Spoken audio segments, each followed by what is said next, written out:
السلام علیکم ورحمۃ اللہ وبرکاتہ نحمده ونصلي على رسوله الكريم أما بعد فأعوذ بالله من الشيطان الرجيم بسم الله الرحمن الرحيم أن الأرض يرثها عبادي الصالحون حاضرین مجلس، حکام صاحبان، مہمانان خصوصی، معزز اساتذہ اکرام اور میرے پیارے بھائیوں، آج اس خوبصورت محفل میں میری تقریر کا عنوان ہے مسلمانوں کا عروج و زوال۔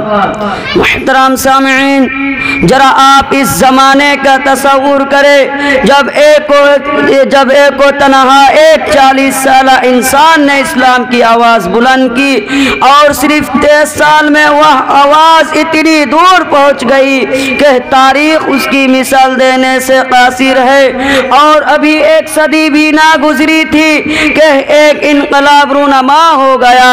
جو غریب تھے وہ امیر ہو گئے، جو بیچارے چرواہے کہے جاتے تھے وہ مسند اقتدار پر متمکن ہو گئے، جنہیں دنیا والے ان پر بدو کہا کرتے تھے ان کا سیلے رواں اتنی تیزی سے بڑھا کہ ربع مسکون عالم پر ان کے تہذیب و تمدن کا ڈنکا بجنے لگا۔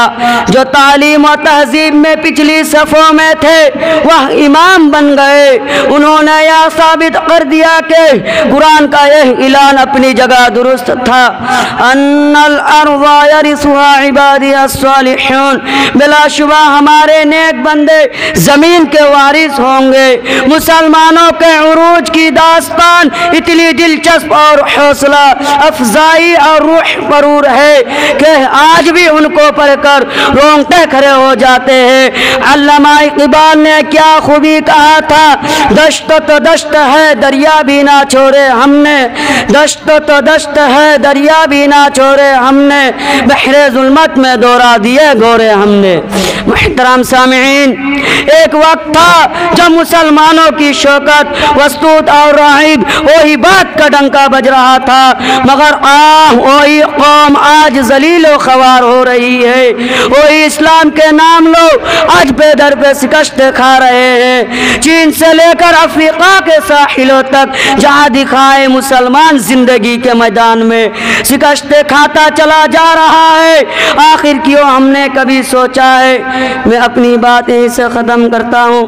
اللہ تعالیٰ سے دعا ہے کہ ہم سبوں کو ظالموں کے ظلم سے بچائے رکھے، آمین۔ وما علینا الا البلاغ۔ السلام علیکم۔